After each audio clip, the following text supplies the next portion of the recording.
साक्षी जी हरिद्वार से। राधे राधे। जी महाराज जी, आपके चरणों में कोटि कोटि प्रणाम।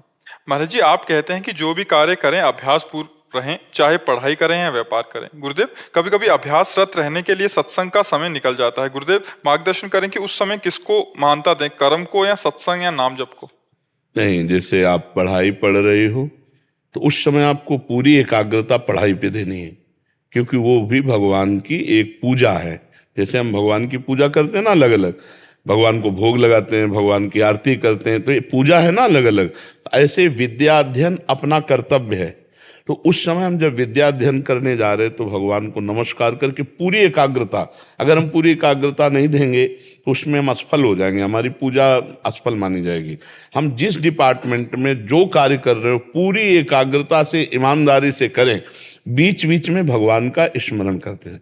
जैसे हम 5-10 मिनट में एक बार बोल लिया राधा, अब क्या परेशानी है, कलम रोकी राधा, और 2 घंटे 4 घंटे 8 घंटे जो भी कार्य किया या पढ़ाई की, बाद में भगवान के चरणों में वो कर्म अर्पित कर दिया, उसे कर्म समर्पण योग कहते हैं। हे प्रभु, 6 घंटे से ये जो हम पढ़ाई कर्म कर रहे थे, इसमें जो भी त्रुटि हुई हो और आपका जो भी विस्मरण हुआ हो, वो सब समय आपके चरणों में समर्पित। आपकी आध्यात्मिक उन्नति पक्का, आप आध्यात्मिक यात्रा कर रहे हैं। जब युद्ध अध्यात्म हो सकता है तो और क्या बकाया रहेगा। युद्ध में तो गला काटना है ना। भगवान करे मां मनुष्मर युद्ध च, मेरा स्मरण करते हुए युद्ध कर। तो अपने लोग बिल्कुल मतलब 2 डिपार्टमेंट कर लिए, एक भगवान का डिपार्टमेंट और एक संसार का डिपार्टमेंट, इसलिए हम परेशान हो जाते हैं। अगर हम भगवान और संसार को एक कर लें तो समस्या न रह जाए। और एक ही है, दूसरा कोई है ले, उसी का खेल है और सबकी जिम्मेवारी है अपने अपने कर्तव्य का पालन। कोई किसी की बहन है, कोई किसी की बेटी है, कोई किसी की पत्नी है, कोई किसी की माँ है, सबका अलग अलग कर्तव्य है और एक ही शरीर से कई कर्तव्यों का पालन करना है। इन कर्तव्यों का ठीक ठीक पालन कर लेने का मतलब है भगवान की आराधना। दूसरे से सुख ना चाहते हुए हम अपने कर्तव्य का दूसरे के प्रति पालन करें, ये भगवान की आराधना हो जाएगी। आप हर समय प्रसन्न रहेंगे यदि भगवत आराधना में रहेंगे। भगवत आराधना का मतलब केवल माला चलाना ही नहीं है, अपने कर्तव्य का सांगोपांग पालन करना है। गुरुदेव, जैसे मैंने अभी सीए की पढ़ाई पूरी करी और मैं व्यापार शुरू कर रही हूँ, तो उसकी वजह से जैसे आपने कहा अभ्यासरत रहो, तो रात तक लेट तक काम करना पड़ता है अपना सब कुछ। और ऐसा लगता है आपसे हम तब मिलते हैं जब हम सत्संग सुनते हैं, मतलब ऐसा लगता है हम आपसे उस दिन निकटता लगती है जब हमने सत्संग सुना। तो हमने भागवत सुनने का नियम शुरू करा, पर तब काम लगता है और अभी नहीं, हमें ये बताइए 24 घंटे में आप कितने घंटे काम कर सकते हैं जो बिल्कुल तन्मयता पूर्वक कर सकते हैं? गुरुदेव 10-12 घंटे। 12 घंटे। 30 मिनट सत्संग सुन लीजिए। 30 मिनट, 12 घंटे अगर हम काम कर रहे हैं और 30 मिनट हम सत्संग के लिए निकाल लेते हैं तो क्या हमारा घाटा हो जाएगा? 6 घंटे 8 घंटे शयन के लिए होते हैं, 12 घंटे काम के लिए होते हैं। तो आपके पास कितने समय बचा? मान लो 6-8 घंटे आप सो लें गृहस्थी में, संसार में।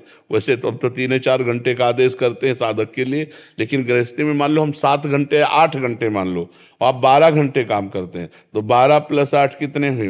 20। अभी तो 4 घंटे बचे ना। तो जो समय आप मनोरंजन में और व्यर्थ में देते हैं वो समय हमें दे दीजिए, आप महात्मा बन जाएंगे। आप इस प्रश्न, हमारे प्रश्न का उत्तर दीजिए कि आप 12 घंटे काम कीजिए और वो 12 घंटे ठाकुर जी को समर्पित करने के लिए 1 मिनट लगता है, ठीक है? इसके बाद आप 8 घंटे सोइए और 8 घंटे सोने को भगवान को समर्पित कर दीजिए। 20 घंटे आपके इसमें गए, अब 4 घंटे बचे हैं। 4 घंटे में आप क्या करेंगे? जो आप कहेंगे। 4 घंटे भजन कर ले तो महात्मा हो जाए। हम ये कहते हैं जो आप व्यर्थ समय देते हैं उस समय को भगवान में लगा दीजिए। आप जैसे ये पेश कर सकते हैं कि हमारे पास समय नहीं सत्संग सुनने का या नाम जप करने का, तो हम उसका विभाजन करके बताते हैं। अब बचे 4 घंटे, तो 4 घंटे में 2-3 बार भोजन के, 2-3 बार भोजन के 1.5 घंटे हम छोड़ते हैं। आराम से भोजन पा लीजिए और बीच बीच में राधा राधा भोजन में तो कह ही सकते हैं, भगवान को अर्पित करके भोजन पा लीजिए। अब आपके पास कितना समय बचा? 2.5 घंटे। 2.5 घंटे आप उसमें 1 घंटा सत्संग सुन लीजिए और 1.5 घंटा नाम जप कर लीजिए। 2.5 घंटे आप हमें दे दीजिए, फिर देख लीजिए, 2.5 घंटे आप समय निकाल कर दे दीजिए अगर हमें, और आप अध्यात्म के अच्छे साधक न बन जाए तो आप हमें बताना, पर गलत मत करना, व्यभिचार मत करना, व्यसन मत करना, गंदी बातें ना देखना ना सुनना, फिर आप देख लो कितने अच्छे बन जाओगे आप। अगर आप गंदी बात बीच में करते रहोगे तो फिर आपको लगेगा कि मैं जो कर रहा हूं उसका कुछ अनुभव नहीं हो रहा है, क्योंकि घड़े में अगर एक भी छेद कर दो तो धीरे धीरे पानी उससे निकलता जाएगा। तो ऐसे ही अगर हमारे दोष हैं गलत धर्माचरण विरुद्ध अधर्म आचरण, तो फिर आपको आनंद नहीं मिलेगा। हम पहले कह रहे हैं, अधर्माचरण का जब तक नाश नहीं होगा तब तक भगवदानंद का स्फुरण नहीं होता। तो इसलिए हमें सहयोग करो कि आप जैसे बॉयफ्रेंड गर्लफ्रेंड, ये गंदी बातें जो भारत में आ गई हैं, आप लोग उसे स्वीकार ना करें, आप लोग धर्म पूर्वक चलें। आप जब एक दूसरे को मित्र बनाएं तो माता पिता की अनुमति से शास्त्र संयम पूर्वक पाणी ग्रहण करके गृहस्थी में जाइए, फिर प्यार से रहिए, कोई परेशानी नहीं। ये गंदी बातें हमारे धर्म के विरुद्ध हैं और इससे आपका जीवन और परमार्थ दोनों नष्ट होता है।